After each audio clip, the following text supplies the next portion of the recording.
Hello, Andy. I'm Joanne Gilchrist from God for Kids app, and this is Andy Gears, who has just Hello. launched.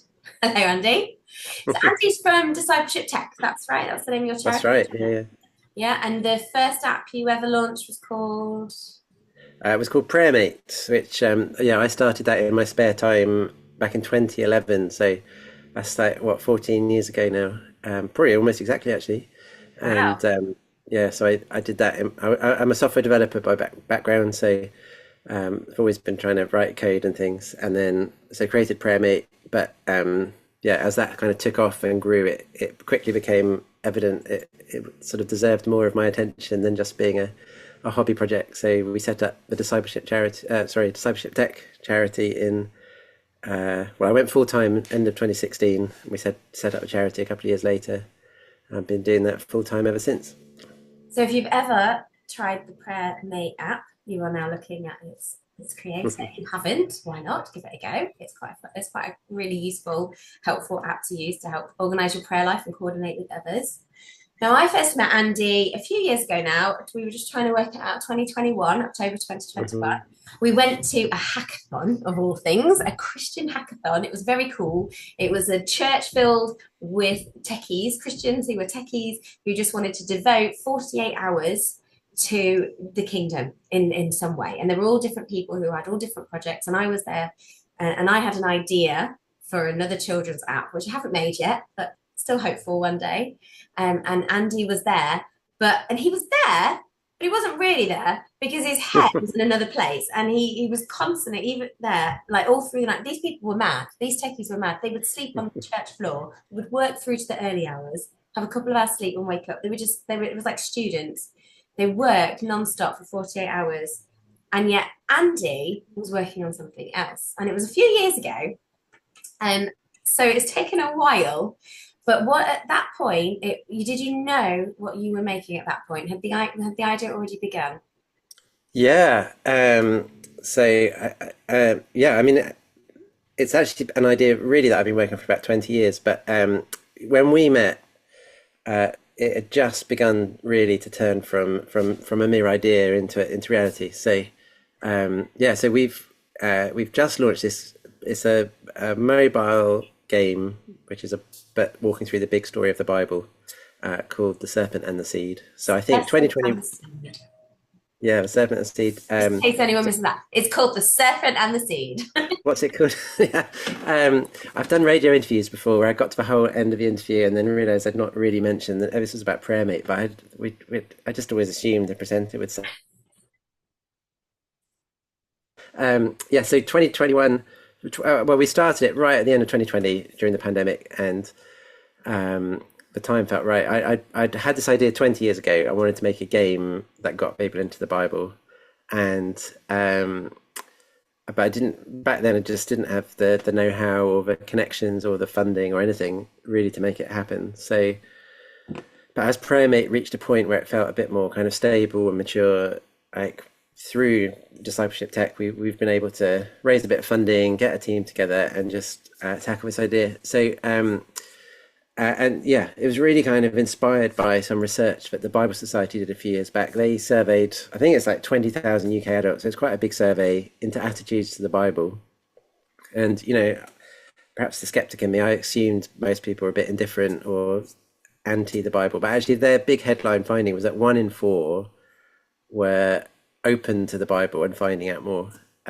But they spotted certain things that kind of stopped people, like not seeing the big picture of how the whole Bible fits together, not seeing how it's relevant to us today. Wow. So, and it kind of, yeah, reignited that idea I'd had basically. And I thought, wouldn't it be cool to make a Bible, like a mobile game? So it's something that a non-Christian hopefully would be happy to pick up and play. Doesn't sort of assume anything about faith, but it as you play through, you're kind of being taught the big story of the whole Bible, and showing basically how it's the answer to life's biggest problems and challenges. So, Yeah. So here, yeah, here's the little icon. There's a little bird. So yeah, the app opens with the app opens with. I'm not going to do it now because it's halfway through because I'm halfway through playing it. The app opens with this little bird, this little robin, and an owl. Isn't that right? There's a Yeah, yeah, yeah, conversation between this little bird, and they're like, the world's so messed up, the world's so broken. yeah, yeah. And the Well, answers are in this hidden text that nobody knows. And yeah, yeah. It really started with that idea for me, not the birds per se, but there was an old well, there's an evangelist called VJ Menon who this sort of former Hindu. He moved to London and became a Christian, and just this he's an amazing character. But I don't know if this is just an urban myth or true, but apparently he used to when he like in an airport or something, someone said, "What's in your bag?" and he had a Bible in his bag, so he said, "Dynamite." He wouldn't dare to say such a thing at an airport these days, but that's the kind of character. But he was like, the Bible is dynamite. It's but for me, it was that there's something dangerous about owning a Bible, and so I suppose essentially, the persecuted church, where I started, that we so take for granted the Bible, don't we? But actually, there are some people for whom it's genuinely life-threatening. If they were caught with a Bible, that could be it. And yeah, these birds essentially, it's like a far future world where they found essentially what is the last remaining copy of the Bible, and they're sort of in secret, kind of reading it together.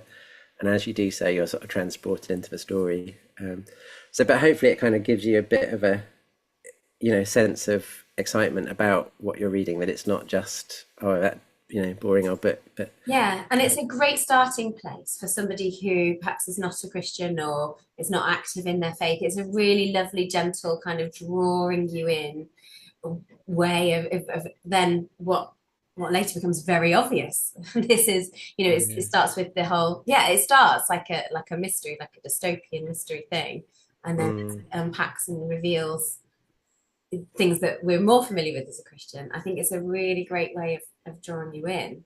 So well done. yeah, yeah, yeah. I was quite keen. I mean, it was important to me to build something that was emotionally engaging. It's not just a sort of, it doesn't feel, hopefully it doesn't feel like a Sunday school lesson of like, here are some facts that you probably didn't want to know, but it's meant to be a game after all, right? So it's designed to be exciting. It's designed to, yeah. And you kind of see, we all feel that kind of dynamic, don't we? That the world, there's so much beauty in the world, and yet the world is so kind of broken, and there's so much sort of that feels wrong with the world, and I suppose the game is trying to wrestle with why is that, and so as it takes you back to the Garden of Eden, you kind of experience that beauty, but also you see like where Adam and Eve went wrong, and the curse, and that the world, that it was so beautiful, but you really, hopefully, as you've got sort of to fall in love with the Garden of Eden, you then really feel that kind of heartache as they fall out of the garden. And there is a very funny line where the little Robin is talking to Adam, and Adam's like, "Oh, it's so exhausting, this work." He's just like named two new species, and he's like, "Oh, this is such hard work." And the Robin's like, he clearly doesn't know the meaning of the word hard work. I love that line. That's hilarious. Yeah. We had it was a real blessing to have a lady called Amy Green involved in the script. So she's I think like won a BAFTA for her work on a game called That Dragon Cancer, which is a really unusual game, but it's the story of Amy and her husband, and they lost a child at quite a young age, and the game really is they're kind of wrestling through their faith with that. But so they're Christians, and they know games, and Amy's a great writer, so she really helped kind of bring it to life. That kind of I think she's added some fantastic flourishes to it. So yeah, that was a really funny one. Yeah, and the game is beautiful. So you say you want to reflect that beauty, and it is beautiful. And it's actually, when you think of video games, traditionally video games were very fast paced, weren't they? Lots of action, lots of violence. But we've seen a change in that in the recent years. I think the world is so fast paced and so crazy that there's actually a need. We've seen a lot of video games go the complete opposite way. And yours reminds me of some of those. The pace is not fast paced, action packed, but it's still completely engaging. So tell me about your choice, like behind the music and the pace. Yeah. I mean, there is a bit of a trend of like they call them cozy games, which I guess is what this is in the sense that you can't really die exactly. I mean, there are one or two little mini games where you might have to restart if you kind of lose enough lives or whatever. But yeah, it is very like the words we've I mean we've had the great kind of privilege of sharing it with a lot of non-Christians before launch at various conferences. Like we took it to the London Games Festival last year, Pocket Gamer and things like that. And the word that comes up time and time again is like how relaxing it is. It is a very kind of chilled experience.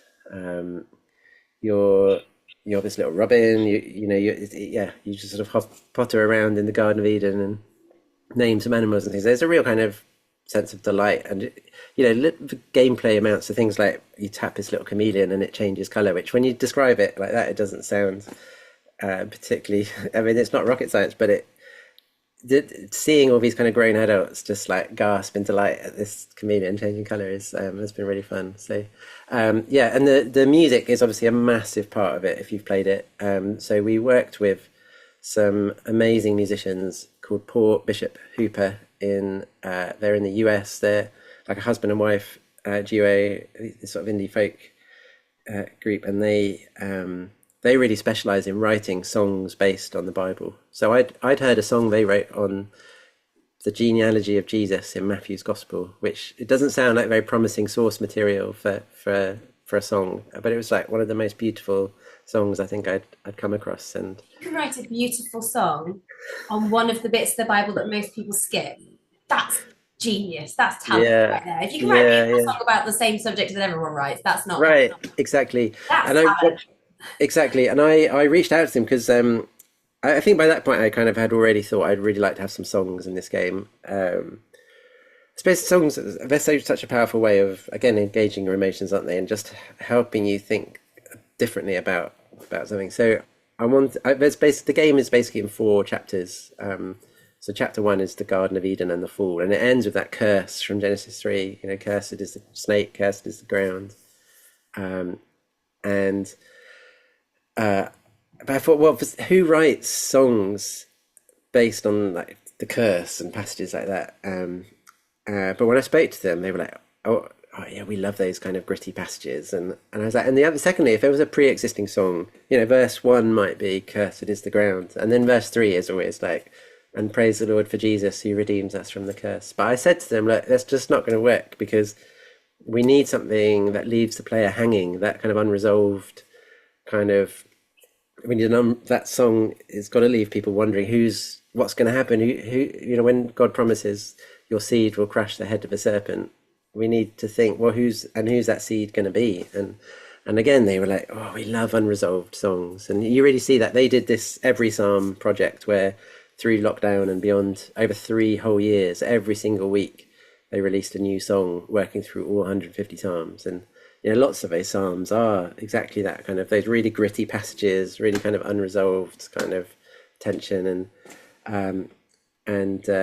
Yeah, so I said, I was a bit starstruck because they were amazing. I said, maybe you might, well, I want to do these 4 songs. Maybe you might be willing to write one of them. And they were like, well, no, of course we want to write all 4 songs because I'd said to them, like, I'm trying to make a game basically about trees in the Bible. That trees was the kind of structure essentially that we're hanging our Bible overview on. And he came back to me because he said, well, just merely like a week or a month earlier, his wife had said, wouldn't it be cool to make an album about trees in the Bible? So I think they would never have got in touch otherwise. They don't really know anything about games. They don't play games themselves. They're not sort of techies.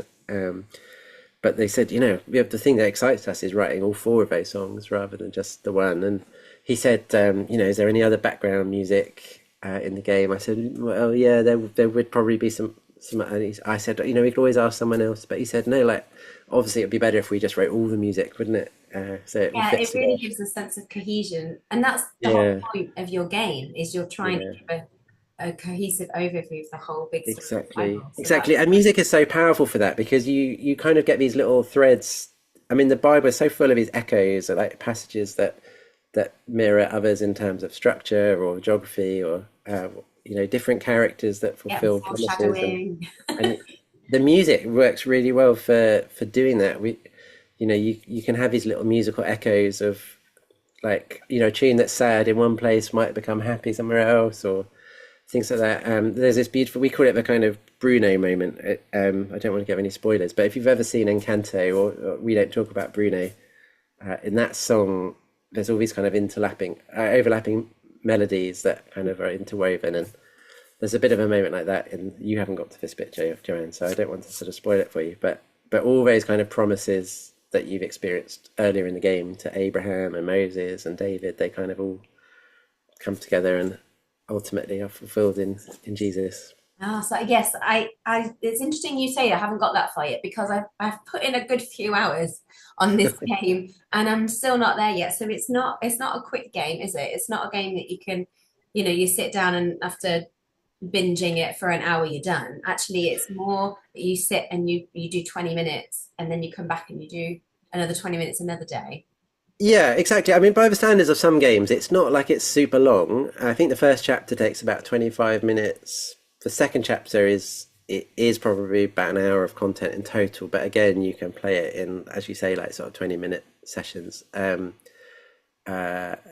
three and four are shorter. So yeah, it's not like it's hours and hours of content by any means, but yeah, definitely we wanted to build something that you play sort of, you play one chapter and then you take some time to kind of go away and think about it, and really sort of, I suppose, particularly after chapter one, you've just been kicked out of the Garden of Eden. We want people to have time to like process that and think about like, it was so beautiful in the garden, and what a loss to be sort of banished. And yeah, so we've kind of really baked that into the game so that the owl and the robin, they read the book, but then at the end of each chapter the owl's very much like, oh, it's too dangerous to keep reading, don't want to get caught, let's go away and we'll meet again another day. And that was from the get-go, I knew I wanted to kind of build that dynamic into it, both to give the player space to think, but also, yeah, really not, I don't want to be sort of adding to that kind of screen time addiction. And we want to be building kind of healthy screen habits and things like that. So it was quite an important principle to me that the game kind of works like that. And that was really nice. So as a parent, I was playing this with my daughter, my 7-year-old. Now this is not for children primarily, but I was playing with my 7-year-old because I wanted to review it and I wanted to see how she responded to it.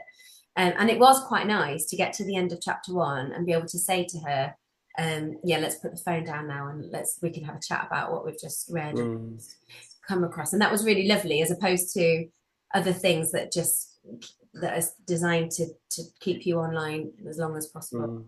What age range did you have in mind? So I played it with my 7-year-old, and she didn't need a lot of help. She has needed help every now and then. She's been like, "Mummy, I'm stuck. Can you help me?" Yeah. Needed a lot of help. But what age did you have in mind?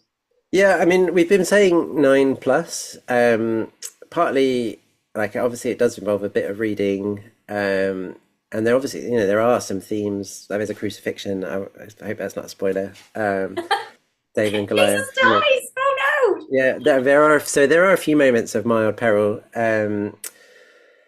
But I think that ultimately, I was trying to build the kind of game that I would enjoy playing. I've grown up playing games.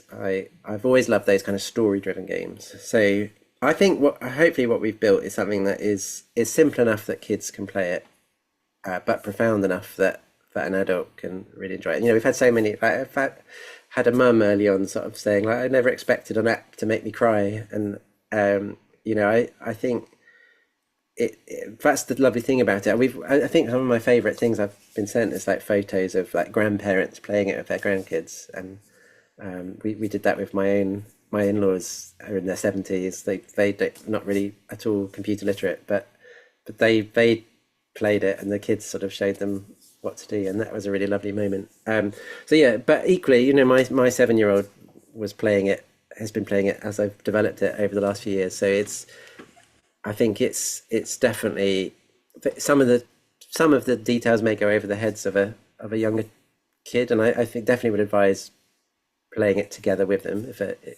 But I think, yeah, for nine upwards, I think it should be fine. Yeah, 9 up sounds good because actually, some of the reading parts, I had to read them, but just she, not that it was too hard for her to read, but she was too slow because she's Right. quite a slow reader. She's only 7, so Mm, she still takes a while to read, and it would move on too quickly and she'd miss it. So yeah, I would say, yeah, no, on that, to play on your own, definitely, I would probably agree with that 9 mm. plus. But it's for adults and young adults, and it's not a children's game specifically. No, Um, I mean it's a really, I think it's quite an unusual kind of project in like, yeah, it is hopefully, we've built something that's quite profound rather than just like, it's not just like a simple kiddie game. But equally, I think, we sometimes we're quite quick to write off what children can engage with, and actually, we took it to the summer camp that I help at, and we had a lot of 11 to 14-year-olds playing it, and they seem to absolutely love it. I think they really appreciated that it wasn't sort of dumbed down for them. There was it was something they just really enjoyed playing, but equally they could sort of, yeah, learn from it, and it helps sort of. I think, I guess, a lot of us haven't really ever experienced a Bible overview of not just taking individual isolated stories. So something like the Bible app for kids, in some ways, we touch a lot of the same content as that app, but or even your app, God for Kids. It's but yeah, they are. The way the map is designed is here's 50 individual stories. And even though they are on a map, yes, yours is not like that. You can't just go in and go, oh, I'm just going to pick this story today, or I'm going to pick that story today. You have to follow it in the sequence. yeah, It's yeah, exactly. it's We're just trying to teach that overarching narrative of how it's all, the whole Bible is driving towards this sort of same destination and pointing us to Jesus. yeah. Well, congratulations, Andy. I think Thank you've you. done an Yeah. amazing job. You've made something brilliant, absolutely outstandingly brilliant. It's excellent in quality and design and content. It really is good. And I think because you've invested so much of your life and time into it, my prayer and my belief is that this is going to stand the test of time. Mm. That is going to be played with for a very long time. What is the next step for you? Will you add more content to it, or are you just going to keep it being brilliant until the whole world has played on it? Yeah, I mean, right at this moment, it's sort of collapsing in a big heap after the sort of months of trying to get it finished. But yeah, I mean, I think in the short term, we're sort of trying to polish what we've already built. So bug fixing, just yeah, trying to address a few kind of corners where, I mean, your daughter's experience of getting stuck. I mean, it's a game, so a little bit of getting stuck is not the end of the world, but equally, we want people to know what they're meant to be doing. So if we can identify bits which are not so clear, we're trying to sort of fix a few of those because we want as many people as possible to finish it after all. I mean, there's a few bits of extra content we might add, like maybe a couple more animals you can name in the garden that I've always wanted to include that I ran out of time for, or just little, yeah, visit Or little, patches to plant seeds in. I think we had yeah. There's a two, and we missed. I think we must have missed one. a few. I wanted to add we've got some artwork for the Tower of Babel as a little sort of subtle background. It's just a little thing in the background as you walk past, but things like that. I mean, we'd love to get it translated into more languages. That's a big task. We'd love to get it on more platforms. So probably like the most obvious one is like desktop, that kind of thing. So right now it's on Google Play for Android phones, Apple App Store for Apple phone iOS. Yeah, yeah. So I mean, it really shines, I think, on a tablet, so like an iPad or whatever. But obviously, it works on smartphones as well. But so at the moment, it's really built around that kind of mobile form factor. So there's a few bits where you have to sort of You have rotate to the turn the phone, screen yeah. and get a slightly different perspective on things. But so yeah, that's the slight bringing it to desktop revolves around sort of just tweaking how some of those things will work. Yeah, so there's that kind of stuff. I mean, obviously, in the far distant future, what's next? I mean, I suppose it depends what the uptake for this one is like. I mean, it's not impossible we could make another game, but I think I wouldn't. I don't want to make another game just for the sake of it. I suppose No, no, you, because we are a charity, we can't just sort of make games because we can't. We want to. We have to sort of be able to think, well, how would this project advance the Christian faith? So there's a little bit of thought required around that. But if people did want to support you, can they do it can there be an in-app purchase, in-app donation, or is it your website, discipleship? yeah, the website's the place to go. I'm really keen that the game doesn't have in-app purchases because there's such an inbuilt assumption that if it's a free game, they must want our money. And I think it's just clearer if you just say there's just no in-app purchases. But you can go to our website, so serpentseedgame.org, and there's a section on that about donating. Okay. And yeah, I mean, funds would be really helpful. I think that translation project, if we do desktop, it's not impossible. We might think about doing like voiceovers, but that's a huge amount of work that will require some funding. And also just, yeah, if we are going to build another game, who knows? But like it's just because it's finished just by no means means that we don't need funds anymore. So yeah, if you've played it and enjoyed it, we would love people to think, at the very least, to sort of donate what you think it's worth, what you would have paid if it wasn't free. Okay, that sounds great. So yeah, try it out. The Serpent and the Seed. It's the new mobile game app. It's an overview of the Bible, but it's great for your friends who are not Christians or for those who are sort of exploring or on fringes. It's brilliant to use at youth camps, like you just said. The teenage age range absolutely love this. And if you can leave a review on Google Play or Apple apps, that would be really helpful. And if there are any bugs or any issues, let the guys know, because that's their Yeah, focus definitely. right now, is to fix that. So thank you Definitely. so much, Andy, for joining us today. It's been really interesting. And if Well, people thanks for want having to hear me. more, head to that website and sign up to the newsletter. There's always lots of interesting content coming from your corner of the world. And all the best with it. I hope Thank you get you. lots and lots of downloads and lots Yeah, thank you. of uptake. Yeah, let's keep praying. Absolutely. Amen.